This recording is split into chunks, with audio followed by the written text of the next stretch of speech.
Ya, jumpa lagi dalam Renungan Bina Iman. Dan saat ini saudara-saudara, sebelum kita membaca dan merenungkan kebenaran firman Tuhan, kita mohon penyertaan Roh Kudus. Kita berdoa bersama-sama saudara-saudara.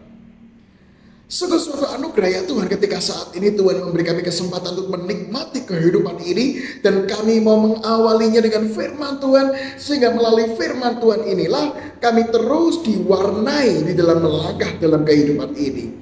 Oleh sebab itu ya Tuhan, saat ini berfirmanlah, kami siap untuk membaca, merenungkan, dan menghidupi firman-Mu ini. Dalam nama Yesus kami berdoa. Amin. Ya saudara-saudara, beberapa waktu ini saya melewati beberapa daerah di kota Solo, dan saya mengamati ada orang-orang yang jualan buah di beberapa titik secara berdekatan. Jadi misalnya di sini saya melihat ada orang jual jeruk yang kecil-kecil itu ya. Nah kemudian setelah saya maju beberapa meter, ada lagi yang jual jeruk kecil-kecil. Kemudian saya maju lagi, ada lagi yang jual jeruk kecil-kecil. Jadi di area itu isinya apa? Jeruk. Begitu juga misalnya ada yang jual durian, ternyata beberapa meter dekat situ ada yang jual durian juga. Alpukat, apapun itu saudara-saudara, ya seperti itu juga. Artinya apa? Wah, berarti ini musimnya jeruk, musimnya durian, musimnya alpukat. Karena apa? Banyak ditemui di pinggir jalan di beberapa daerah di kota Solo. Nah saudara-saudara, berbicara soal fenomena buah, ternyata Tuhan Yesus juga pernah mengajarkan sesuatu dengan menggunakan perumpamaan tanaman dan buah. Di mana itu saudara-saudara? Yuk kita buka bersama-sama dalam Lukas pasal yang ke-6 ayat 43 sampai 45. Lukas pasal 6 ayat 43 sampai 46. Demikian firman Tuhan. Karena tidak ada pohon yang baik yang menghasilkan buah yang tidak baik, dan juga tidak ada pohon yang tidak baik yang menghasilkan buah yang baik. Sebab setiap pohon dikenal pada buahnya. Karena dari semak duri orang-orang tidak memetik buah ara, dan dari duri-duri tidak memetik buah anggur. Orang yang baik mengeluarkan barang yang baik dari perbendaharaan hatinya yang baik, dan orang yang jahat mengeluarkan barang yang jahat dari perbendaharaannya yang jahat. Karena yang diucapkan mulutnya meluap dari hatinya. Nah saudara-saudara terkasih sama Tuhan Yesus, pengajaran Tuhan Yesus ini mau mengatakan bahwa di dalam tanaman ada konsistensi. Jadi kalau yang namanya pohon yang baik, pasti buahnya juga baik. Demikian pula dengan yang pohon yang nggak baik. Pohon yang nggak baik, buahnya pasti juga nggak baik. Itu adalah konsistensi saudara-saudara. Dan itu menggambarkan juga yang namanya karakter seseorang. Kalau seseorang itu baik, pasti akan mencerminkan perilaku yang baik. Tetapi sebaliknya, orang yang nggak baik, orang yang jahat pasti akan memperlihatkan sesuatu yang jahat atau yang nggak baik. Tetapi saudara-saudara, dalam kehidupan ini, kadang-kadang kita menemukan ada yang namanya orang-orang yang apa yang dilakukan baik, tetapi karakternya belum tentu baik. Misalnya saudara-saudara, ada oknum tertentu, wakil rakyat. Sebelum dia menjabat sebagai wakil rakyat, dia mengatakan di mana-mana, wah saya ingin memperjuangkan rakyat, saya tidak akan korupsi, saya akan terus-menerus mengabdikan diri kepada masyarakat.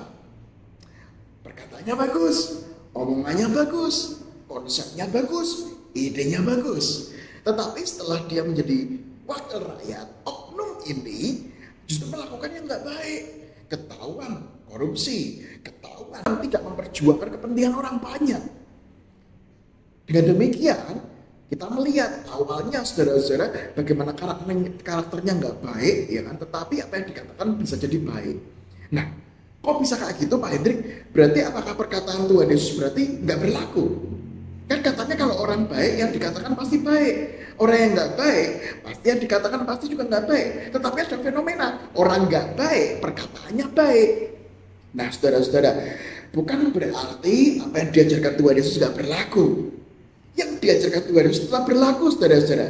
Jadi kalau kita menemukan ada orang perkataannya baik, perbuatannya baik, belum tentu karakternya juga baik. Seperti yang oknum wakil rakyat tadi.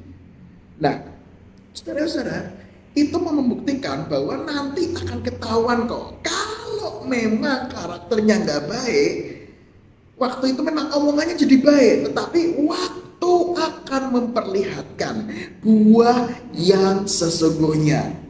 Waktu dan yang namanya persoalan, yang namanya pergumulan akan menunjukkan siapa seseorang itu. Makanya saudara-saudara, betul yang dikatakan Tuhan Yesus, kalau memang orang itu nggak baik, apa yang diungkapkan pasti juga nggak baik. Makanya kalau ada orang yang kelihatannya baik, nanti tunggu aja saudara-saudara, waktu akan membuktikan. Peristiwa demi peristiwa akan membuktikan siapa sesungguhnya orang-orang itu. Dan kelihatan ya saudara-saudara ya, orang yang tidak konsisten gitu kan akan kelihatan, oh ternyata dia memperjuangkan aspirasi rakyat. Kelihatan loh siapa dia. Makanya saudara-saudara terkait sama Tuhan Yesus, hari ini kita diingatkan, kalau kita melakukan kebaikan, kalau kita melakukan perbuatan yang kelihatannya menyenangkan hati Tuhan, kelihatannya baik, menolong orang, melayani Tuhan, membantu seseorang, hati-hati saudara-saudara, motivasinya apa dulu?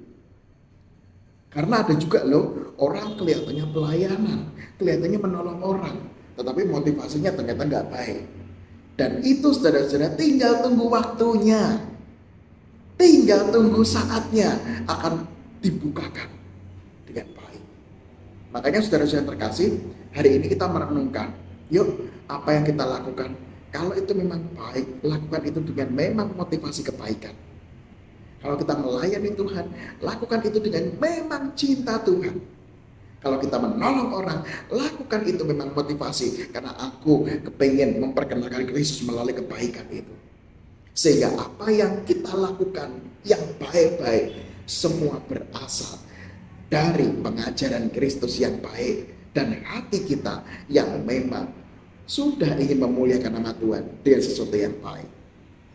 Oleh sebab itu saudara-saudara, apa sih motivasi kita berbuat baik?